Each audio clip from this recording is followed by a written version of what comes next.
En este último vídeo sobre la práctica 3 lo que vamos a ver es cómo se hace un análisis completo de la variable resumiendo lo que son las prácticas 1, 2 y 3. Nosotros tenemos unos datos y lo primero que se suele hacer cuando tenemos unos datos es calcular su media.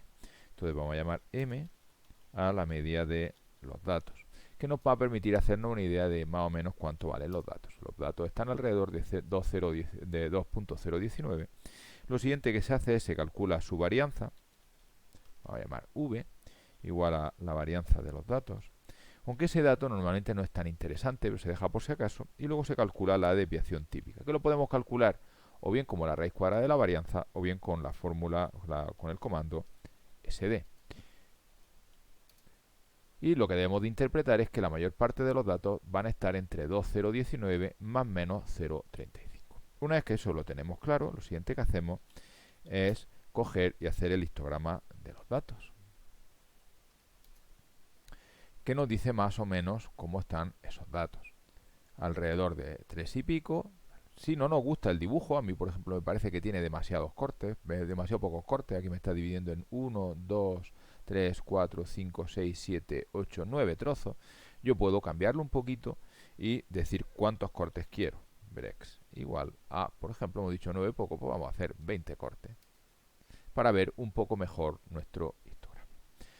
Una vez hecho esto, lo siguiente que se suele hacer es hacer las tablas. No se hacen las tablas de los datos porque serían inútiles, sino las tablas de los datos tal y como nos lo ha cortado el histograma. Por lo tanto, pues lo siguiente que voy a hacer va a ser cortar mis datos. Voy a llamar datos C. Lo que voy a hacer es cortar mis datos. Bueno, pues yo lo que voy a hacer es cortar mis datos, pero lo voy a hacer exactamente con los cortes que me da el histograma. Tengo una forma de hacerlo, que es, me voy, hago el histograma, le digo que me lo ponga por pantalla, y no, o sea, que no me lo pinte, que no me dé tal, y de ahí puedo sacar la lista de cortes. Una forma más rápida de hacerlo, es decir, que voy a repetir esto de aquí, voy a coger por el portapapeles.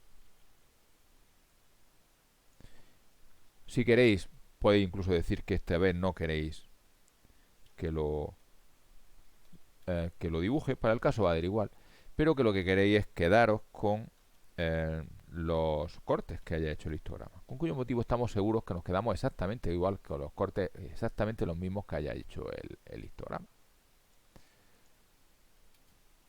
Tenemos nuestros datos cortados, nos lo habrá cortado como teníamos esto en los trozos que le hayamos dicho, y ya sí que podemos hacer nuestra tabla, que es una tabla, insisto, no de los datos, sino de los datos ya cortados.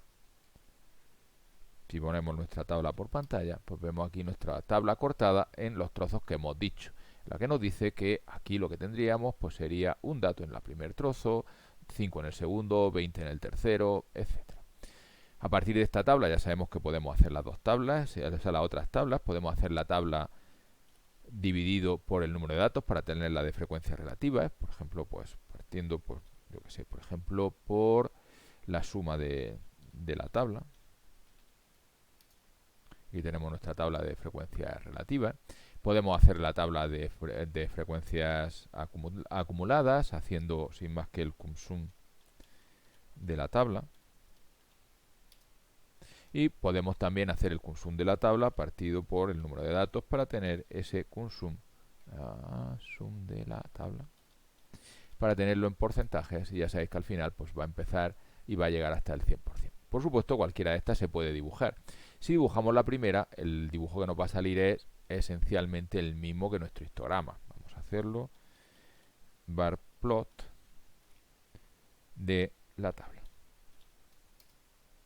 Y ya vemos que el histograma y el bar plot salen lo mismo. Entonces, lo primero, insisto, se calcula la media y la varianza de desviación típica, se hace el histograma, se cortan los datos según el histograma y se hacen esas tablas. Con respecto a esa parte ya está, y ahora nos metemos en la parte de medianas, cuartiles. Entonces lo siguiente que se hace es calcular los cuartiles. Sin más, se piden los cuartiles de esos datos. Lo he puesto con C, es con Q. Vale, pues aquí tenemos los cuantiles y se explica un poco, bueno, pues esto está partido en 4 partes, 25%, 25%, 25%, y aquí están los extremos de cada intervalo. Una vez que se tiene hecho eso, se calcula el rango intercuartílico, voy a llamarlo esta vez rint de rango intercuartílico, y se hace como la diferencia que haya entre el segundo percentil, el del 75%, menos el percentil del 25%. Nuestro rango intercuartílico, en este caso, pues lo que vale es 0,41174. ¿Para qué nos sirve? Pues para decir cuáles son los valores máximos normales y el mínimo normal. ¿Cuál será el máximo normal? Pues el máximo normal será el percentil 75% más 1,5 veces el rango intercuartílico. Y nuestro mínimo normal es muy parecido, solo que es aquellos que se van a la izquierda, por tanto son partiendo no del percentil 75%, sino del percentil 25%, y en vez de irte hacia la derecha, pues hacia la izquierda.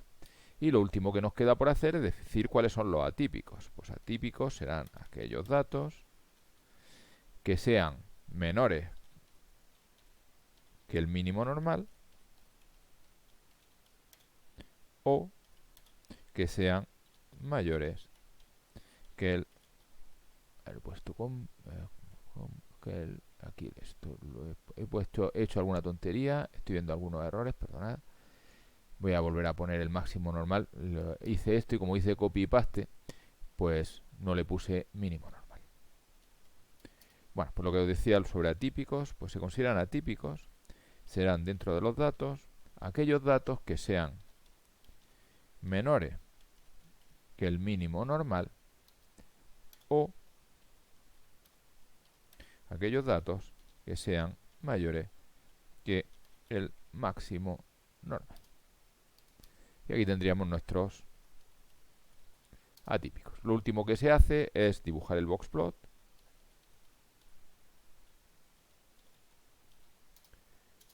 Indicar qué es lo que significa el boxplot, pues que en la caja tenemos la mediana, dentro de la caja se queda en el 50% de los datos alrededor de la mediana, que esta barra y esta barra indican el menor de los datos que se consideran normales y el mayor de los que consideran normales, y que los puntos que se quedan por fuera son los datos atípicos.